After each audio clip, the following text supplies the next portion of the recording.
Well, welcome to Engineering Day at the College of Engineering at the University of Utah. My name's Andrew Merriweather, and I'm a professor of mechanical engineering, and I direct the ergonomics and safety program that we have here at the university. So today, during the next 30 minutes or so, I'll try to make this interactive. I have a lot of videos since you're not able to, sit in my lab and interact with me on a more personal basis. Well, hopefully the videos will come through and you're able to see my screen. I guess I should check that first of all. Are you seeing a screen with ergonomics, engineering our bodies and machines? Excellent. Thanks for the head nods. So I want to talk more about how engineering and ergonomics are really complementary disciplines. And before I do that, I want to ask a question. What is ergonomics?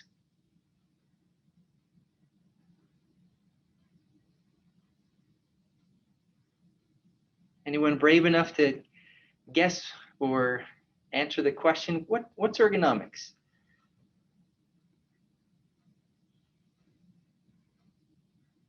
All right, silence on Zoom is a common theme I've noticed. So let me help you. If you're not quite sure what ergonomics is, you've probably heard the term used before a lot of times with the office, or perhaps if you're learning from home this year, trying to set up your learning environment to be more ergonomic, or possibly your parents are working from home. And part of ergonomics is understanding how people interact with other elements of a system, whether that's an office workspace, a manufacturing plant, a construction site, you name it, product development, product design. Ergonomics plays a role in all of these things. And effectively what it does is applies theory, principles, and other methods to design. And the purpose of doing that is really to create this optimal connection or this fit between people and our system to maximize the performance. So why do we need ergonomics research? And I want to talk to you about that because the big thing that we focus on in this lab is understanding how to prevent and avoid injuries through the process of design.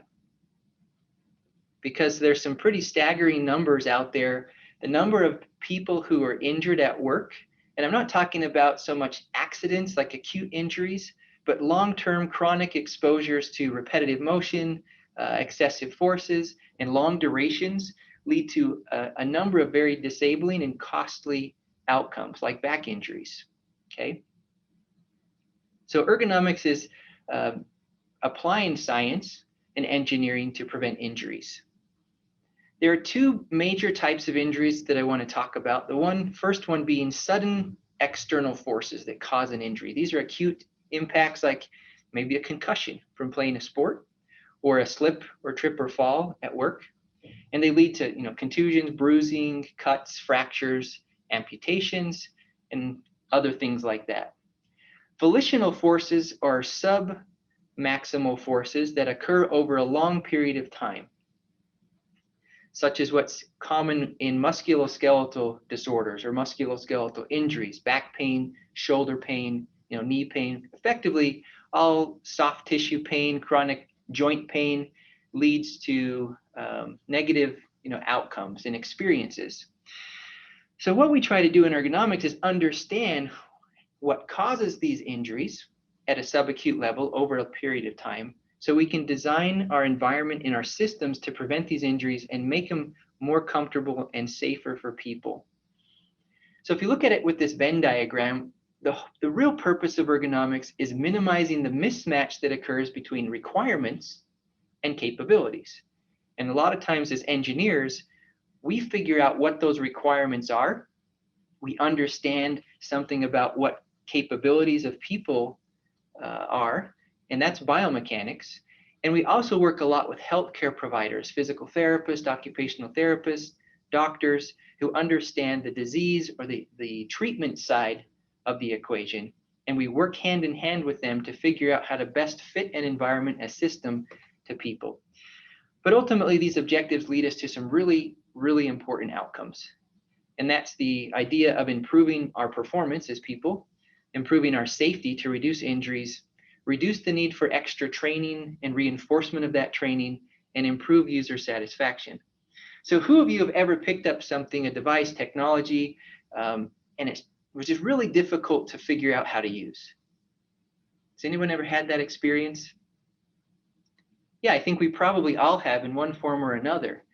Good ergonomics and human factors minimizes that frustration and even the dislike that we might have of something because we don't really know how to use it well, or it's difficult to use well. That's one element of ergonomics.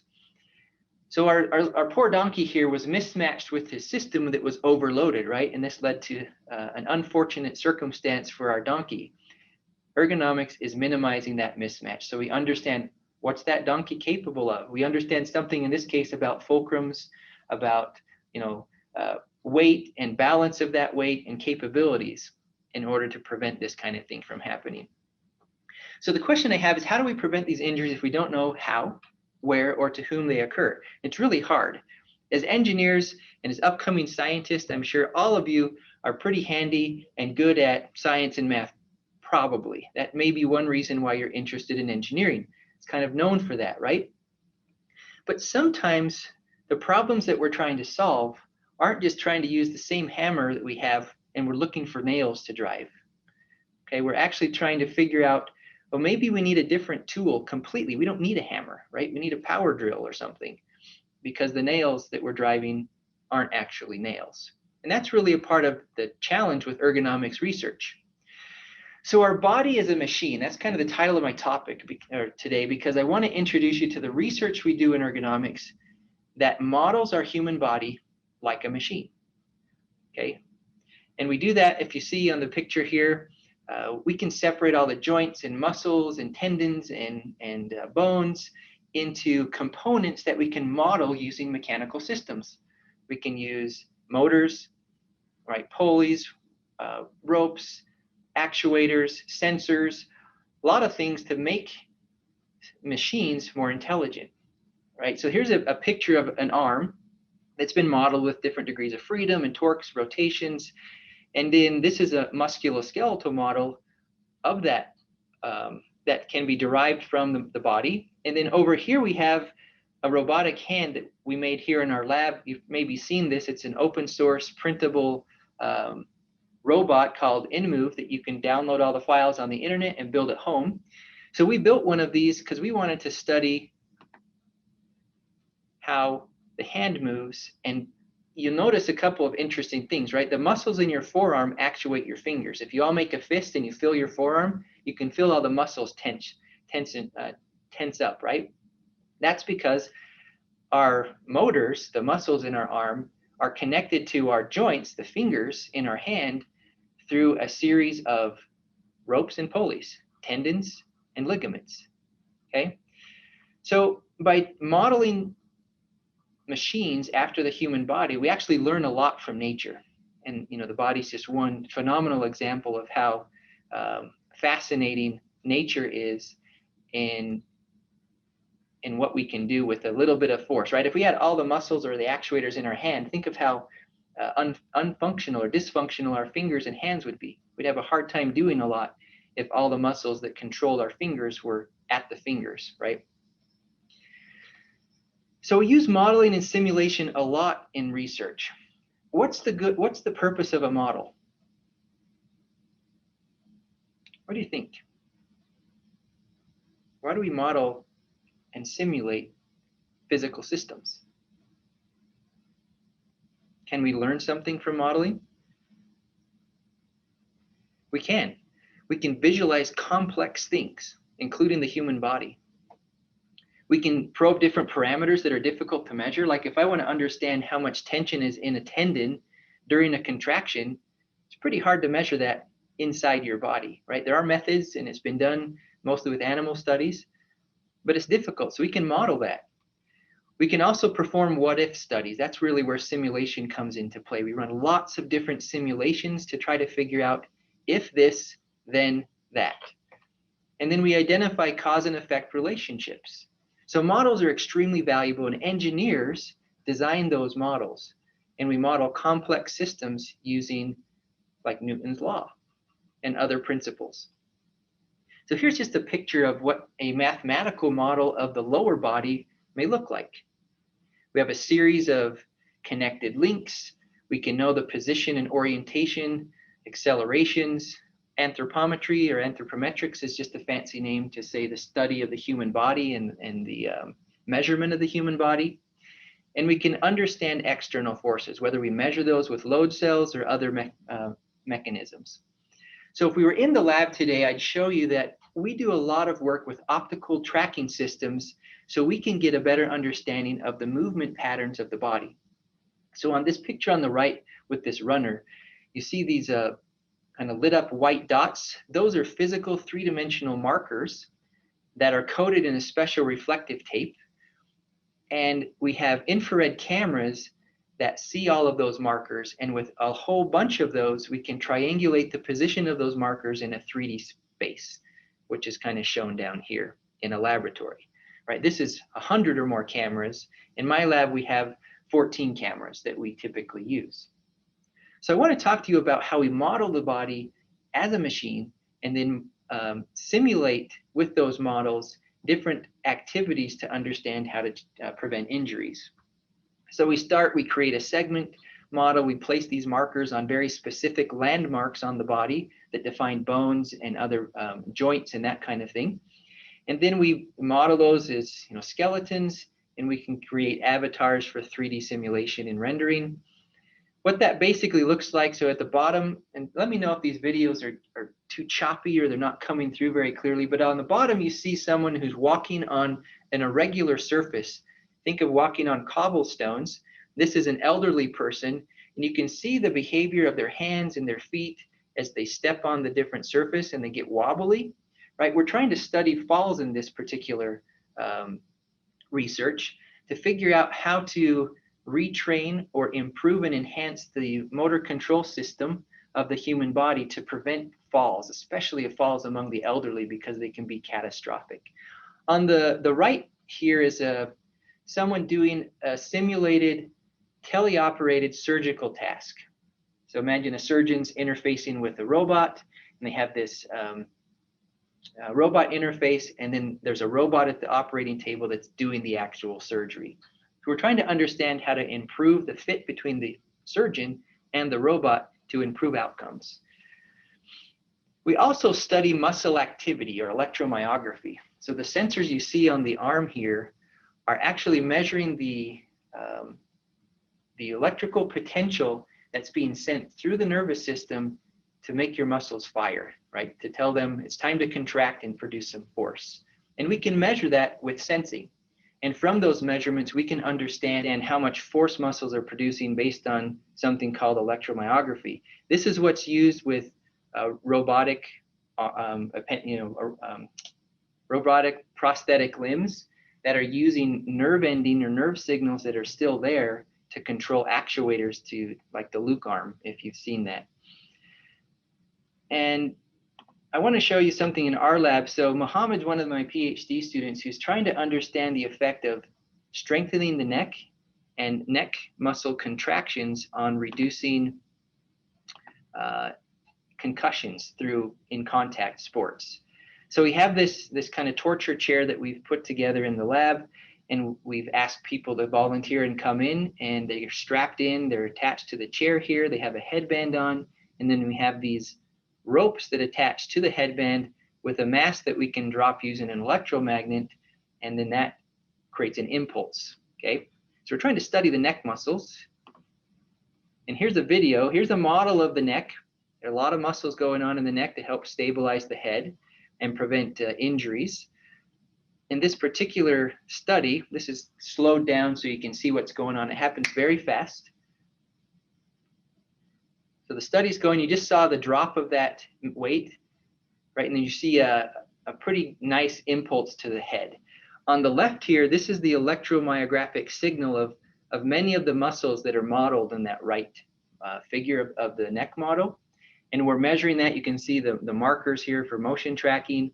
There's an instrumented mouth guard that gives us the information about the kinematics of the head, acceleration, angular rate, linear rate, and that kind of thing.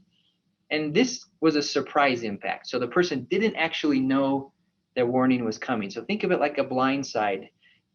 If you've seen those on football or soccer field or lacrosse or any of the other types of sports where concussions are common. And so we're trying to study, well, what happens if we had little earbuds that had sensing and could see these blind sides coming and warn someone right before they got hit? Would that change their response and reduce the risk of a concussion? So this video shows the difference between what happens if we give someone a startle response. So that's a pretty loud sound, and you see the person startled and clenched up, and then they got the impulse, and it's hard to see directly without comparing side by side, but the amount of acceleration induced on the head was much lower with this startle, this warning, than it was with the surprise, as you can might imagine. So we're working on a smart helmet project to try to reduce the risk of concussion from these blindsided kind of impacts and some other things there too. But all of these models help us study the system, okay? Here's another example, looking at someone interfacing with a roller or walker, and that's just a representation of the motion that we captured in the laboratory on a track, and then we model that motion, and then we can start playing with factors related to the design of that walker. And we can do all of that in simulation before we spend the time and effort to design, fabricate, and test the hardware with the person. Here's a couple of videos. We have just a phenomenal program at the University of Utah. It's part of the Physical Medicine and Rehabilitation Division in the College of Medicine. And we work a lot with spinal cord injury patients. And we've developed some pretty cool technology. This is a ski that we've developed for someone who has no function below their neck. So they can't control anything, but their speech and maybe a little bit of neck movement, head movement, but everything else is paralyzed. This is a ski, the only one in the world, called the Tetra ski, that can be controlled using a straw in the mouth. So it's mechanically actuated, these skis. And what you're seeing here is what happens if we simulate a steep slope and someone carving that ski and taking a turn. And this is a model. We have our musculoskeletal model in here, and I'll play that again. So you can see the ski catches, it flips over, and you can see the floppy head there. That's by design because the muscles aren't under the control of the occupant if they're paralyzed. So we're trying to understand what's the risk to athletes who use this ski. So here's an example of using simulation. We basically designed some training wheels for the ski, and you can see the difference now from this angle of what would happen if you're going to flip over and we have our little outriggers training wheels deployed. It stabilizes the ski, and now we don't get that same rollover, right? So we can do a lot in simulation to help us understand where's the best place to put those training wheels. It's just a few other simulations here of different speeds. And you can see the dynamics of the model is kind of bouncing. Think of it as maybe on some ice or a really slick slope. And now we're pretty confident that if we were to deploy something like this, the occupants would be safer. All right. So this is a couple of images of the types of work we do after someone's injured to engineer technology to reduce those injuries, reduce the kind of the societal and personal implications of those injuries. Imagine you're out mountain biking and you crash on your bike, spinal cord injury, you can never bike again. That's pretty devastating. And we deal with a lot of people who have those experiences where they have a life event that causes a paralytic injury. And what our job is here working with this program is to create technology to allow someone with a complex spinal cord injury to be able to do something like ski or kayak or bike. It's really rewarding, and we love doing it. Let's see, we're doing okay. So some more simulations and modeling. Again, studying the human body as a machine. In this case, football helmets. We've got a striking player here. This is Washington State with the University of Utah, right? And we model that to understand how a player can be injured. Here's another example of using a model and dropping someone on a floor.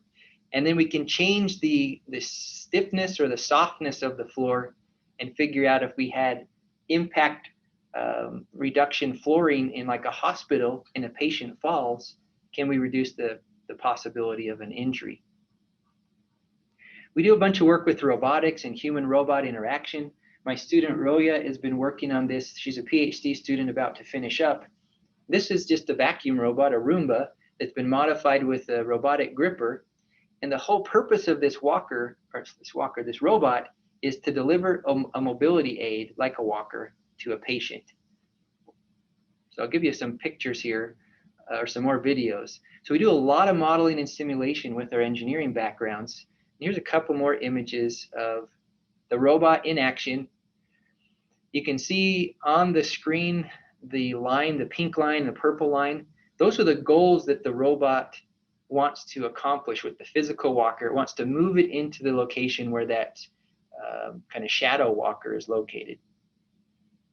So this is all programmed and autonomous. Imagine now if you have a hospital and you have a patient in that hospital that's in the bed, and nurses are busy, busy people, so they can't be with patients all the time. And a lot of our beds nowadays in hospitals have alarms and other ways to alert a nurse that someone's trying to get up and get out of the bed, usually to go to the bathroom. But they don't always wait. The patient doesn't always wait, and the nurse doesn't always make it there in time. And a lot of falls happen in hospitals. Some of those falls are fatal. Many of the falls lead to longer stays in the hospital and other complications. So the goal of having a robot that can live in your room and help you transition from the bed to the bathroom is pretty interesting and exciting. So this last thing here, I'd like to take some questions from you, is virtual reality. So we also do a fair amount with virtual reality. And here's a video of a hospital room environment that's been rendered in VR. You can see up on the right, Saranj is a master's student in the Entertainment Arts and Engineering program who's working on game design. And now he's in the VR environment in that hospital room. And we've created this interactive environment with the objects in the room based on knowing where objects are in virtual space and where the person is in physical space. And you can see he's interacting with that overbed table, pivoting it around and so on.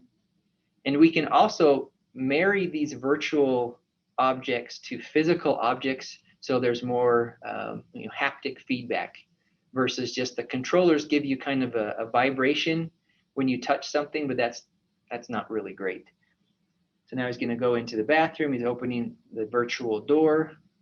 And if you were in the lab, this is the picture of my lab space. You can see some of the cameras mounted up high. There's a track on the ground where we do a lot of the measurements of ground reaction forces and those kind of things. So we have virtual toilets. In this case, there's just a stool there with some virtual grab bars to the side of the toilet that you can interact with. And it really gives us some insight into what would happen if we changed the layout of a bathroom, or if we reposition the location of a grab bar for safety. Is it within reach? Do people use it? If they do use it, how does it change their stability? And so on. So we're studying the effects of if someone gets out of a bed in a hospital, usually they have an IV in one hand. And what happens if you're carrying that IV pole and all the tubing with you into the bathroom? What kind of risk does that, what does that look like? Does it increase the risk? Does it change your stability? Does it change your behavior? It's really, as I mentioned with ergonomics, we're trying to understand how to better create systems where people can live more safely and comfortably in those systems. Whether that's brushing your teeth at night or sitting in your chair at school or in the office or even in your automobile, it's all related to understanding this fit between people and the systems that we work with. Okay, so that's kind of what I wanted to share today. This is a picture of my lab.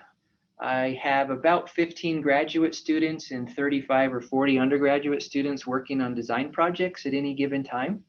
We're a really active group and we love what we do. So I just want to thank you for joining me today for Engineering Day. And with the last few minutes we have, I'd love to answer questions and anything that you might have to ask me about the department or my program. It's an open forum right now.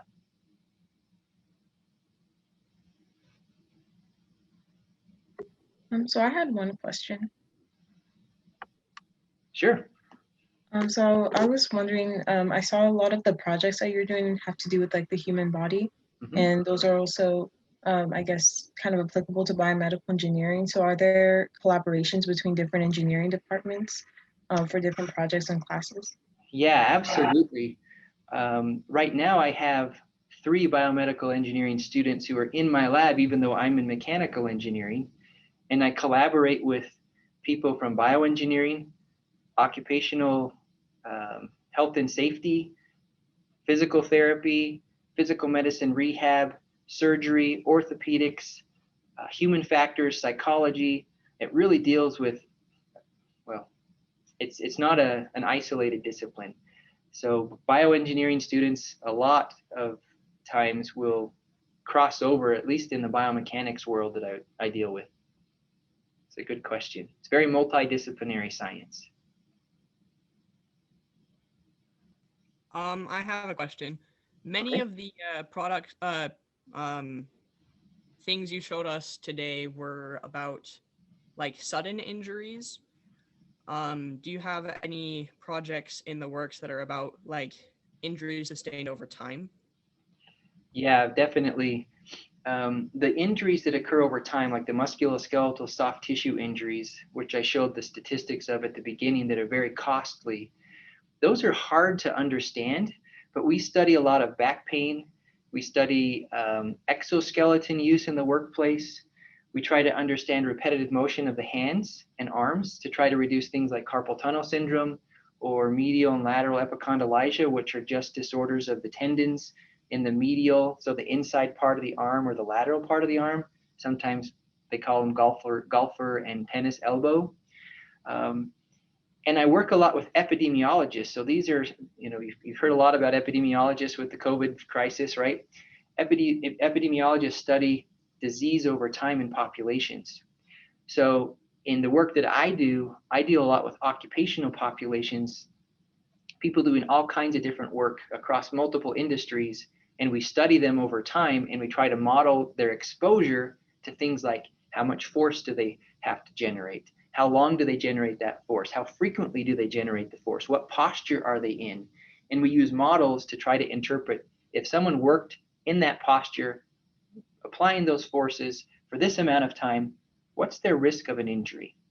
And we try to marry that with actual injury data that's measured in populations with our epidemiology partners to figure out how to reduce the exposure to the factors that are causing those injuries, because it's unknown. And a good example of that is if everyone in the room here were to generate grip force with their hand, it'd all be a little different, right? We have some average and a distribution of those grip forces. But if we're looking at how an individual at work is matched to the requirement, let's say I have a grip force of 100 pounds and someone else has a grip force of 50 pounds and the job requires 30 pounds, who do you think's at greater risk? The person who has a smaller buffer between their maximum and what's required, right? It's that whole mismatch, that Venn diagram. So if we can create jobs and create products that minimize that mismatch, we ultimately can reduce the injury potential over time and acutely. Good question. With that occupational risk of injury, you're looking at the forces that the occupation requires and then the return forces acting on the occupant that actually caused the injuries. Exactly. We're looking at what internal forces that are on joints, ligaments, tendons, muscles because of that applied force. Yep. And that's what our models help us understand, since we can't measure a lot of that stuff internally, right? I said we can measure surface electromyography, and they actually make fine needles you can insert into muscles and measure the muscle activity at a very finite level inside the body. But our models have to be a good model is worth a lot, and it takes a lot of effort, research, time, money to get good models that you can trust. Otherwise, you've probably heard this. If you put garbage into anything, like an equation, a model, then you just expect to have garbage on the other side, right? You get something, but it's probably still garbage. I have a question relating to your modeling. So when your lab is creating models for different conditions or projects, are there different people working on different aspects of it, or is it one major project that one group would work on? Yeah, that's a great question. So let me talk about our helmet project here. So this helmet project was funded by the National Science Foundation, and there were 8 different principal investigators. So the principal investigators are like the faculty that write the grant and get the funding to do the research. And then those faculty come from engineering. There are 3 mechanical engineering faculty, myself, Dr. Miner, who's a roboticist, and Dr. Coates, who's an expert in brain and eye biomechanics.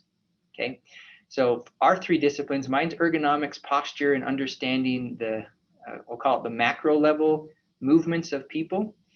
Dr. Coates studies the internal brain and eye mechanics from an impact using finite element methods. It's a mathematical model and lets you understand stress and strain in that context. And then Dr. Miner, the roboticist, is working on this controllable internal bladder system for a helmet, like a bunch of little mini airbags that we can control if we know something about the impact. And then we also have people from medicine and biology, electrical engineering, and computer science working on that project, because it takes all of us to make this thing work. Yep. And my students, John was the principal student who designed and built this neck model. And then Muhammad, that I showed before, he's doing the testing of the impact, right? So this is Muhammad's work. And there's a whole bunch of other students with the other faculty involved that are doing little bits and pieces that all come together. So it's really system engineering. Yeah, these are they kind of, I mean, make you cringe when you watch them, but they're not quite as bad as they look on a video. It's all in the name of science, right?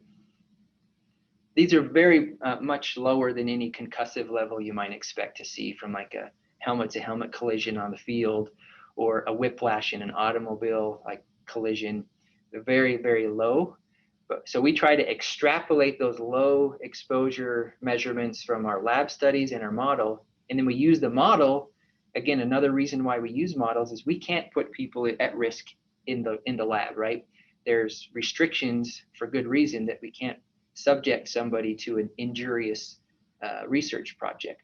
So we use a model to extrapolate the stuff we can measure, and then we try to predict the stuff clear up here, like a whiplash or a concussion. And then we use data from measured concussions in the field, because they do have instrumented helmets, like in the NFL, even college has instrumented helmets and mouth guards, and they're collecting a lot of on-field data.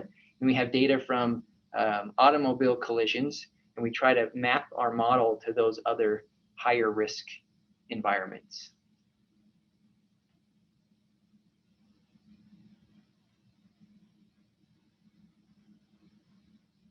Any other questions? I think they gave you 10 minutes or so to transition between session to session.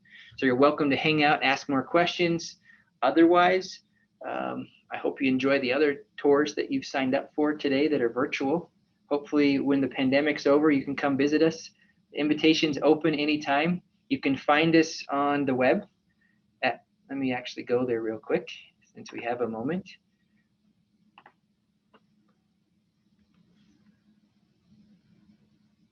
And it's at ergo.mech.utah.edu. So I'll see if I can get this screen shared. All right.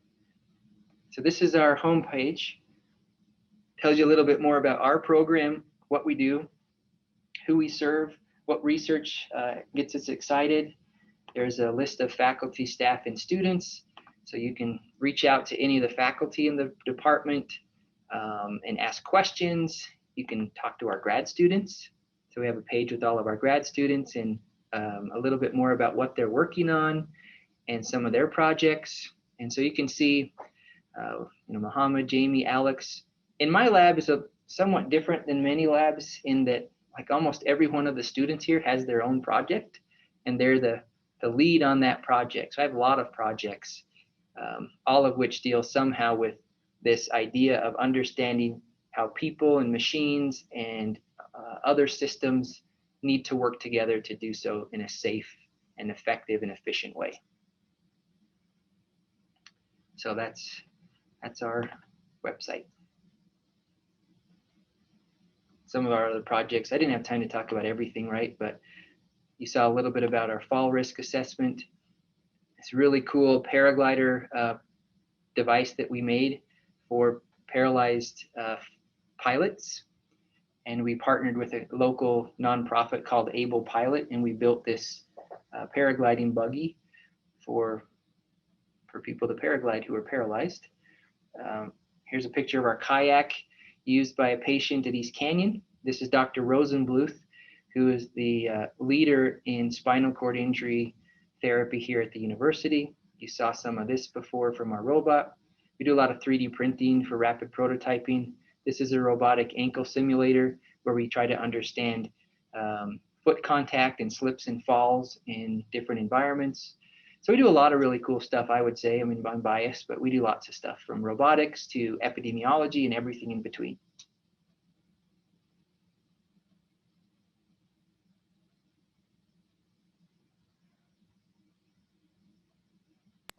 I guess I have one last question. See you, Matt. So, yeah, go ahead. How do students get involved with researching in your lab? Is it something they just reach out, or is there a process they have to go through? Both. So there's a formal process that is called the Undergraduate Research Opportunity Program, or UROP, and that provides scholarships for undergraduate students to pick research labs and be paid to work in that lab for a semester or 2 semesters. So that's a formal way that the university helps encourage research at the undergraduate level. Otherwise, if you're interested in something that you see that a professor is working on or you hear about through a research talk that you attend, just message the professor and say, hey, I'm really excited about ergonomics. Are there opportunities for me to work in your lab or volunteer in your lab? And almost always the professor will say, yeah, let's have a chat and see what makes sense. Thank you. This was really cool. Yeah, thanks for coming this morning. I appreciate your attendance. And again, if you have other questions or think about something that you didn't want to ask on Zoom, send me a message, give me a call. We can chat about it. All right, bye. Have a happy Thanksgiving, a safe Thanksgiving next week. And thanks again for coming to Engineering Day at the University of Utah. Thank you.